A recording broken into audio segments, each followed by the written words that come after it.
Hello, my name's Elliot Reid and I'm a Principal Transport Planner at City Science. If you haven't heard of City Science before, we are a team of software developers, modelers, and sustainable transport planners working in collaboration to develop innovative solutions in how we deliver transport projects.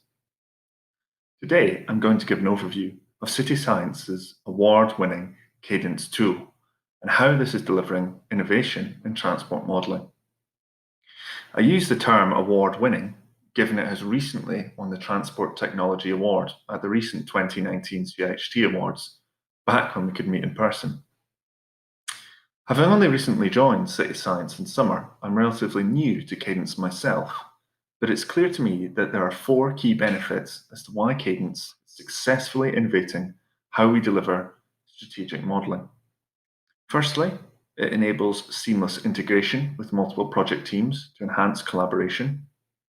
Secondly, it has the capability to enhance modelling quality through providing a platform which significantly enhances the ease and accuracy of the modelling auditing process.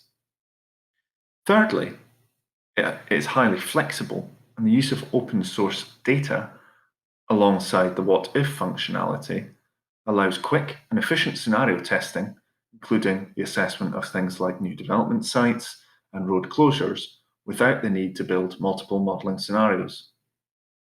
Finally, and probably most importantly, it provides a platform to engage and educate clients, key stakeholders, and members of the public in the modelling and decision-making process. But don't just take my word for it. Let's see it in action. A live demo version of Cadence can be viewed for free at the link above, without the need for a license, so feel free to play around with the software after this if you want to explore its capabilities further. I've loaded the Saturn modelling outputs from Exmouth in Devon with 1x congestion, but you can also have a look at the Saturn model with other congestion scenarios in Exmouth or Clythe-Honiton in Devon. We also have a network example in Exmouth which allows the plotting of walking, cycling, and driving time isochrones, which is also well worth a look. When we open the network view, the first striking thing is how visually accessible it looks. We have the coded network with node and link numbering alongside an OpenStreetMap to contextualize things. The viewing capabilities of this area is also highly customable. So for example, we could turn on an ordnance survey map instead of an OSM if we didn't like OSM for whatever reason.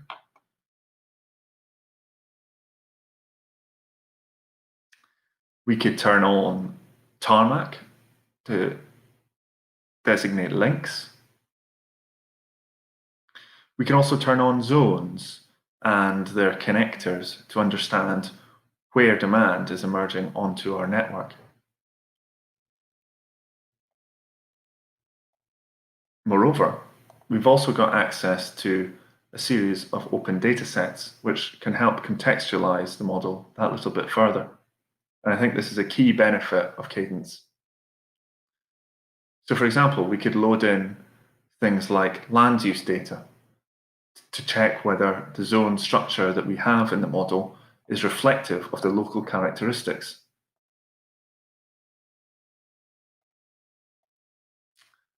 We could also load in real-time data. So in this case, real-time traffic speed data from Google Maps, which is shown underneath our network there. One of our more recent features is the ability to show road collisions. So through the hotspot tool, we can identify areas on our network where there is an existing road safety issue.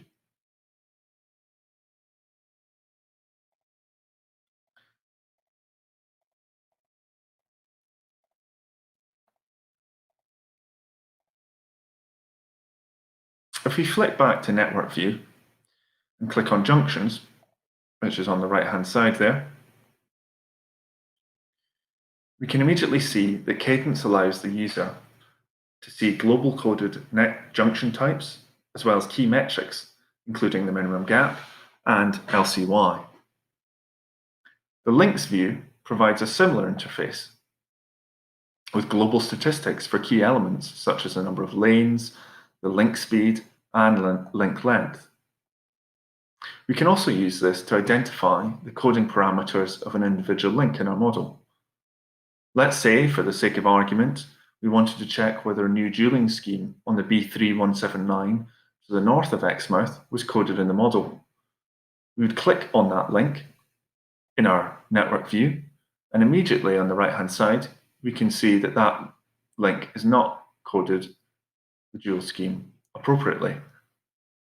It identifies that it's been coded with one lane, it has a link speed of 30 kilometers an hour, and a link distance of 2.2 kilometers. The nodes view is also a really useful function.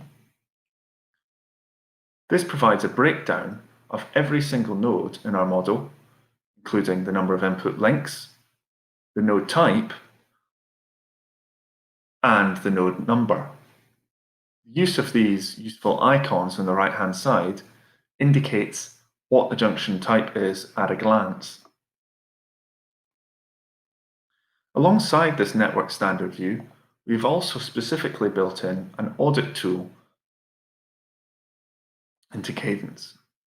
Through the application of preset criteria, this undertakes automated auditing of models and highlights possible weaknesses and issues that may need to be resolved. You can see that in junction view, it is highlighted areas across the model where there's warnings or errors, both fatal and semi-fatal, and ones which are a coding manual error.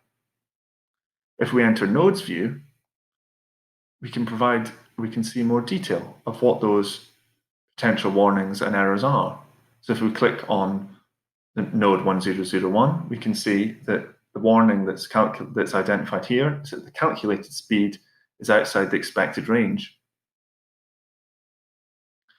So we could use this tool to go through all the automated warnings that were flagged up. Alongside that, we've also got the ability to plot the difference between the straight line distance of links and the model distance. And that graph there visually shows exactly the relationship between the two parameters, which can be used to identify clear outliers or problems where perhaps the link length hasn't been coded correctly. So moving back to the network view, and let's go into a bit more detail in relation to the junction and nodes view. Here, I'm going to click on node 1055, which is a roundabout in the center of Exmouth, and we're going to view a bit more detail about the coding of that particular junction. So here, we've entered node view, which on the left-hand side, we can see provides a visualization of how the junction has been coded alongside the individual turning components. As well as that, on the right-hand side, shows a matrix, which in this case is populated with saturation flow. We can use this menu here to toggle what exactly we want to show. So for example, we could show the actual flow. We could show delay.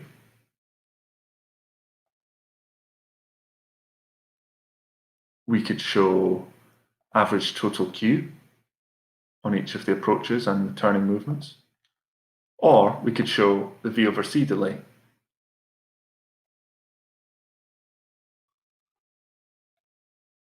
Alongside node view, we have what's called simulation view.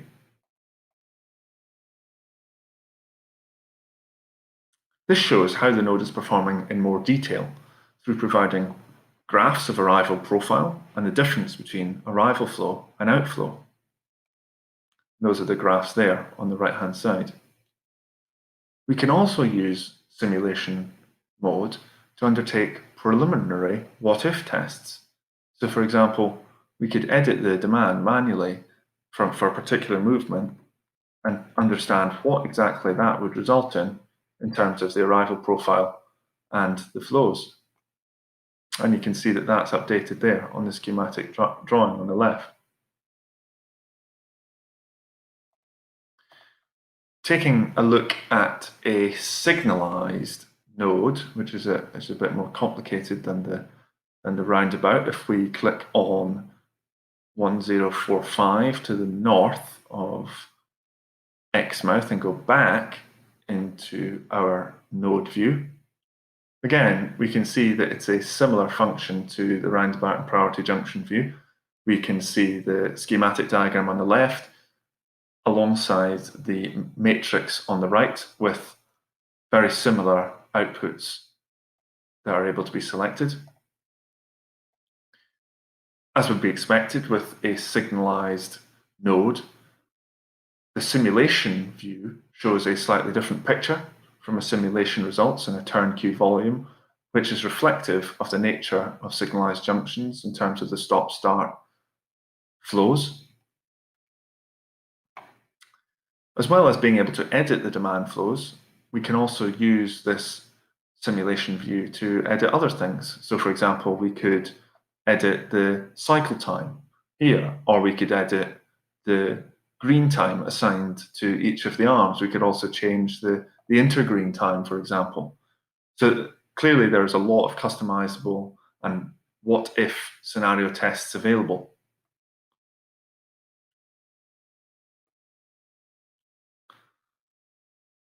Hopefully that's provided a quick overview of Cadence capabilities and the innovation it offers in strategic modelling. If you want to play around with it more, then please visit the link above or get in touch with us at info@cityscience.com. Thank you.